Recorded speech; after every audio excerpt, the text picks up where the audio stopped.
Teachers academy के इस podcast में आपका स्वागत है। आज का विषय है संसद। संसद को हमने 3 एपिसोड के अंतर्गत चर्चा किया है, जिससे कि एक एपिसोड ज़्यादा लंबा ना हो। आज के इस एपिसोड में संसद का संगठन और लोकसभा के विषय में चर्चा करेंगे। लोकतांत्रिक व्यवस्था के प्रभाव में सरकार के 3 अंगों में विधायिका सबसे अधिक महत्वपूर्ण है। भारत में संघीय विधायिका को संसद यानी पार्लियामेंट कहा जाता है। भारतीय संविधान के अनुच्छेद 79 में कहा गया है कि संघ के लिए एक संसद होगी जो राष्ट्रपति और दोनों सदनों से मिलकर बनेगी, जिसके नाम क्रमशः राज्यसभा यानी द काउंसिल ऑफ स्टेट और लोकसभा यानी द हाउस ऑफ पीपल होंगे। स्पष्टतः संसद के अंतर्गत राष्ट्रपति के साथ राज्यसभा और लोकसभा को शामिल किया जाता है। भारतीय संघ की विधि निर्माण करने वाली संस्था ही संसद कहलाती है। भारतीय संविधान की अनुच्छेद 79 द्वारा व्यवस्था की गई है कि भारतीय संघ के लिए एक संसद होगी जो राष्ट्रपति तथा दोनों सदनों से मिलकर बनेगी, जिनका क्रमशः लोकसभा और राज्यसभा होगा। इस प्रकार भारतीय संविधान द्वारा ब्रिटिश सरकार की भांति राज्य के वैधानिक प्रधान को संसद का अंग माना जाता है। सन 1919 तथा 1935 के भारतीय शासन अधिनियमों के अंतर्गत संसद प्रभुत्वहीन द्विसदनात्मक व्यवस्थापिका सभा है। यह भारतीय जनता के प्रभुत्व संपन्न होने का प्रतीक है। जनता द्वारा निर्वाचित प्रतिनिधि इसके सदस्य होते हैं। इन सदस्यों के माध्यम से जनता देश के शासन में भाग लेती है। सार्वजनिक हित के लिए विधि निर्माण करना तथा कार्यपालिका को नियंत्रित करके जनता की सेवा में लगाए रखना संसद का ही उत्तरदायित्व है। इस प्रकार संसद लोकतंत्र की अभिव्यक्ति होने के साथ साथ सरकार को जनता की तथा जनता के लिए बनाए रखती है। राष्ट्रपति संसद का अभिन्न अंग है। यद्यपि राष्ट्रपति संसद के किसी भी सदन का सदस्य नहीं होता है, फिर भी उसे संसद का अधिवेशन बुलाने, स्थगित करने तथा लोकसभा को भंग करने का अधिकार है। स्पष्ट है कि भारतीय संसद द्विसदनात्मक है, जिसके 2 सदन हैं, लोकसभा तथा राज्यसभा। इस प्रकार राष्ट्रपति, लोकसभा तथा राज्यसभा तीनों का संयुक्त नाम है सदन। इस प्रकार राष्ट्रपति, लोकसभा तथा राज्यसभा तीनों का संयुक्त नाम संसद है। अतः लोकसभा और राज्यसभा का संगठन व संगठन की शक्तियों का विवेचन हम इस प्रकार कर सकते हैं। लोकसभा संसद का प्रथम और निम्न सदन है। इसे लोकप्रिय सदन भी कहा जाता है। इसके सदस्य जनता द्वारा प्रत्यक्ष रूप से निर्वाचित होते हैं, इसलिए इसे लोकप्रिय सदन भी कहा जाता है। लोकसभा राज्यसभा से अधिक शक्तिशाली है। लोकसभा के गठन को हम निम्न भागों में बांटकर चर्चा करेंगे। पहला, सदस्य संख्या। जब संविधान की रचना हुई थी, उस समय मूल संविधान में लोकसभा की सदस्य संख्या 500 निश्चित की गई थी। सन 1974 के 31वें संविधान संशोधन अधिनियम के द्वारा लोकसभा की अधिकतर सदस्य संख्या 547 निश्चित कर दी गई थी, परंतु अब गोवा, दमन और दीव पुनर्गठन अधिनियम 1987 द्वारा निश्चित किया गया कि अधिकतम 530 सदस्य राज्यों की निर्वाचित क्षेत्रों से व अधिकतम 20 सदस्य संघीय क्षेत्रों से निर्वाचित किए जा सकेंगे एवं 2 सदस्य मनोनीत हो सकते हैं। इस प्रकार लोकसभा का अधिकतम सदस्य संख्या है 552। वर्तमान में इसकी सदस्य संख्या 545 है, जिनमें से 530 सदस्य राज्यों के निर्वाचन क्षेत्रों से, 13 सदस्य संघीय क्षेत्रों से एवं 2 सदस्य आंग्ल भारतीय वर्ग के राष्ट्रपति द्वारा मनोनीत होंगे। भारतीय संविधान के अनुच्छेद 82 में यह व्यवस्था की गई है कि प्रत्येक 10 वर्ष पश्चात होने वाली जनगणना के बाद परिसीमन आयोग संसद के निर्देशानुसार लोकसभा में राज्य व संघीय क्षेत्रों के प्रतिनिधियों की संख्या में आवश्यकता अनुसार परिवर्तन करेगा। दूसरा, लोकसभा के सदस्यों का निर्वाचन। लोकसभा के सदस्यों का निर्वाचन प्रत्यक्ष निर्वाचन प्रणाली द्वारा वयस्क मताधिकार के आधार पर होता है। 18 वर्ष की आयु का प्रत्येक भारतीय नागरिक लोकसभा के सदस्यों के निर्वाचन में अपने मत का उपयोग कर सकता है। देश को उतने ही निर्वाचन क्षेत्रों में विभाजित किया जा सकता है जितने की लोकसभा के लिए सदस्य निर्वाचित किए जाने हैं। प्रत्येक निर्वाचन क्षेत्र में केवल एक सदस्य चुना जाता है। इन्हें एकल सदस्यीय निर्वाचन क्षेत्र कहा जाता है। इन निर्वाचन क्षेत्रों का निर्धारण इस प्रकार किया जाता है कि लोकसभा का एक सदस्य निश्चित जनसंख्या का प्रतिनिधित्व करे। निर्वाचन व्यवस्था हेतु निर्वाचन आयोग का गठन किया गया है, जिसमें मुख्य निर्वाचन आयुक्त की नियुक्ति राष्ट्रपति द्वारा की जाती है। भारत के चुनाव आयोग से यह अपेक्षा की जाती है कि वह निष्पक्षता और ईमानदारी से अपना कार्य करेगा। तीसरा, मतदाताओं की योग्यताएं।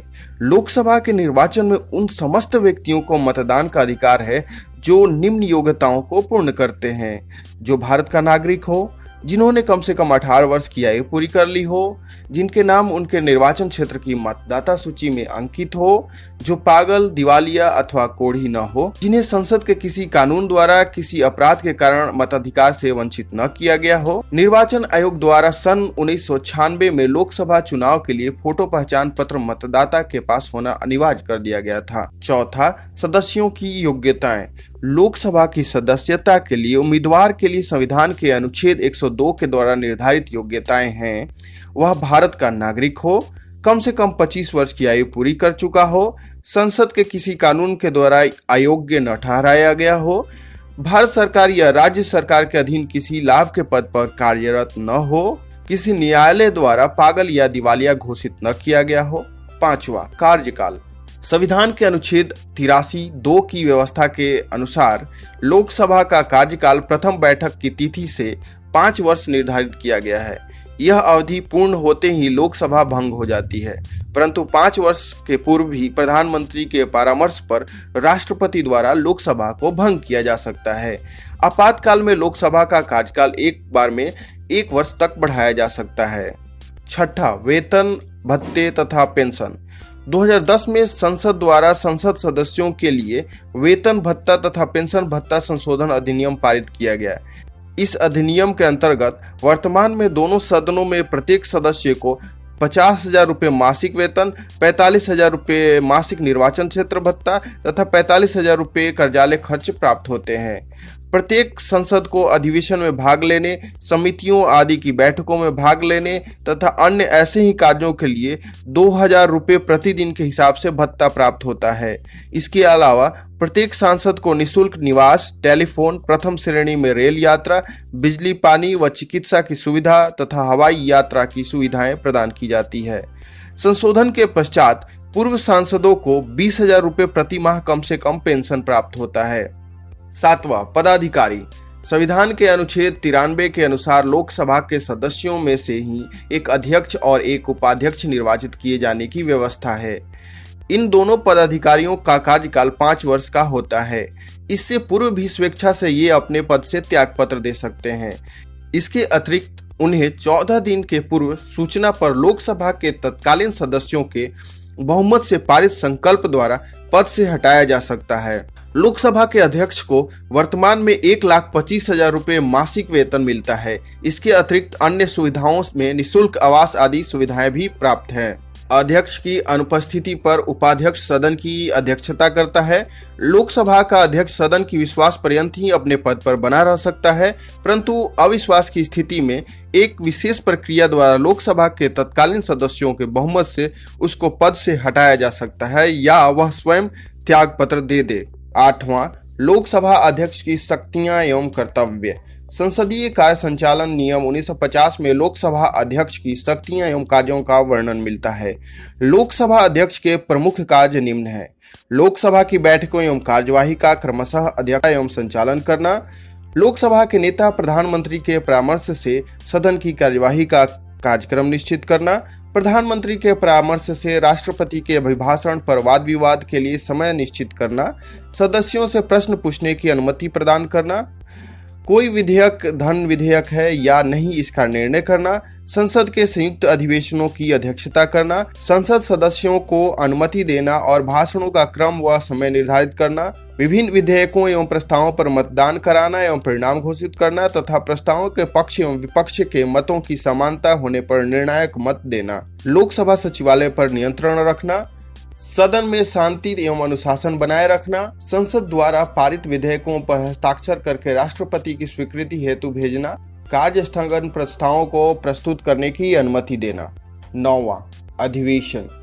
लोकसभा और राज्यसभा के अधिवेशन राष्ट्रपति द्वारा ही बुलाए और स्थगित किए जाते हैं। इस संबंध में नियम केवल यह है कि लोकसभा की बैठकों में 6 माह से अधिक का अंतराल नहीं होना चाहिए। गढ़ पूर्ति के लिए प्रत्येक सदन के समस्त सदस्यों की संख्या के 1/10 सदस्यों की उपस्थिति अनिवार्य होती है। लोकसभा के प्रमुख कार्य एवं शक्तियों पर हम एक एक करके चर्चा करेंगे। पहला, विधायी शक्तियां।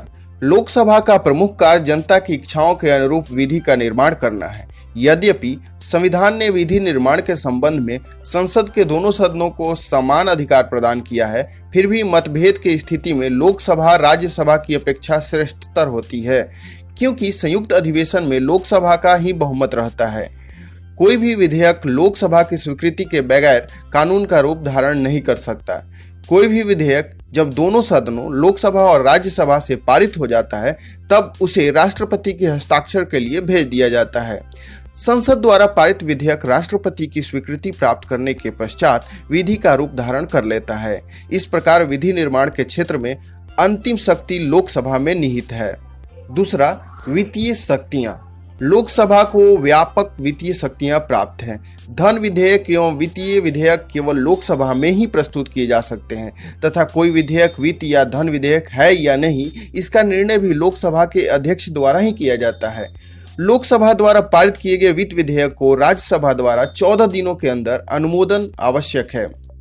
इसके पश्चात यह दोनों सदनों से पारित समझा जाता है, चाहे उस पर राज्यसभा की स्वीकृति प्राप्त हो अथवा नहीं। यद्यपि राज्यसभा को उसमें संशोधन करने का अधिकार है, परंतु उसे स्वीकार करना या अस्वीकार करना लोकसभा की इच्छा पर निर्भर करता है। यही नहीं, संसद द्वारा पारित वित्त विधेयक को राष्ट्रपति भी अस्वीकार नहीं कर सकते, उन्हें अपनी स्वीकृति देनी होती है। इसके अतिरिक्त वार्षिक बजट और अनुदान संबंधी मांगे भी लोकसभा के समक्ष रखी जाती है। उन पर स्वीकृति देने का एकाधिकार लोकसभा को प्राप्त है। अतः वित्तीय क्षेत्र में लोकसभा एक शक्तिशाली सदन प्रतीत होता है।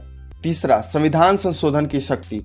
संविधान में संशोधन के संबंध में लोकसभा और राज्यसभा दोनों को समान अधिकार प्राप्त है। संविधान संशोधन से संबंधित विधेयक संसद के किसी भी सदन में प्रस्तुत किया जा सकता है। प्रस्ताव पारित होने के लिए आवश्यक है कि उसे संसद के दोनों सदनों द्वारा अलग अलग अपने कुल बहुमत तथा उपस्थित एवं मतदान में भाग लेने वाले सदस्यों के 2/3 बहुमत से पारित किए जाएं। असहमति होने पर प्रस्ताव अस्वीकार समझा जाता है। चौथा, कार्यपालिका से संबंधित शक्तियां। कार्यपालिका को नियंत्रित करने के क्षेत्र में लोकसभा को व्यापक शक्तियां प्राप्त है। मंत्रिपरिषद लोकसभा के प्रति ही सामूहिक रूप से उत्तरदायी होता है। मंत्रिपरिषद के विरुद्ध अविश्वास प्रस्ताव, कटौती प्रस्ताव, काम रोको प्रस्ताव, निंदा प्रस्ताव एवं अन्य प्रस्तावों के माध्यम से भी लोकसभा के सदस्य मंत्रियों को नियंत्रित करते हैं। न्यायिक शक्तियां। राष्ट्रपति पर महाभियोग का प्रस्ताव संसद के दोनों सदनों में से किसी एक सदन से प्रस्तावित किया जा सकता है। दूसरा सदन उसकी जांच करता है। उपराष्ट्रपति को पदच्युत करने संबंधी प्रस्ताव राज्यसभा द्वारा पारित होने पर लोकसभा द्वारा उसके अनुमोदन आवश्यक है। इसके अतिरिक्त सर्वोच्च और उच्च न्यायालयों के न्यायाधीशों को पदच्युत करने संबंधी प्रस्ताव लोकसभा और राज्यसभा द्वारा पृथक पृथक रूप से तथा स्पष्ट बहुमत एवं उपस्थित सदस्यों के 2/3 बहुमत से पारित करके प्रतिवेदन करने पर राष्ट्रपति न्यायाधीशों को पदच्युत कर सकता है। छठा, अन्य शक्तियां। लोकसभा निर्वाचक मंडल के रूप में भी कार्य करती है। संसद के दोनों सदनों के सदस्य तथा राज्य विधानसभाओं के सदस्य मिलकर राष्ट्रपति तथा उपराष्ट्रपति को निर्वाचित करते हैं। लोकसभा को अपने अध्यक्ष और उपाध्यक्ष निर्वाचित एवं पदच्युत करने का अधिकार प्राप्त है। विभिन्न संकटकालीन घोषणाओं को जारी करने एवं रखने के लिए संसद की स्वीकृति आवश्यक है। यदि राष्ट्रपति सर्व क्षमा देना चाहता है तो उसकी स्वीकृति संसद से लेना आवश्यक है। इन सारे विषयों पर चर्चा करने के उपरांत निष्कर्ष यह है कि लोकसभा भारतीय संसद का प्रमुख एवं प्रधान लोकप्रिय सदन है। वह भारतीय जनता का प्रतिनिधि सदन है और जनता के हितों का संरक्षक है। राज्यसभा की तुलना में लोकसभा अधिक शक्तिशाली है। देश के वित्त सभा पर लोकसभा का एकाधिकार है। मंत्रिपरिषद लोकसभा के प्रति उत्तरदायी होते हैं। यह संपूर्ण शासन तंत्र की केंद्रीय धुरी है। व्यवहार में लोकसभा ही भारतीय संसद है। प्रधानमंत्री लोकसभा में बहुमत दल का नेता होता है। इस प्रकार लोकसभा जनता का प्रतिनिधि सदन होने के कारण संसद का महत्वपूर्ण एवं प्रभावशाली अंग है।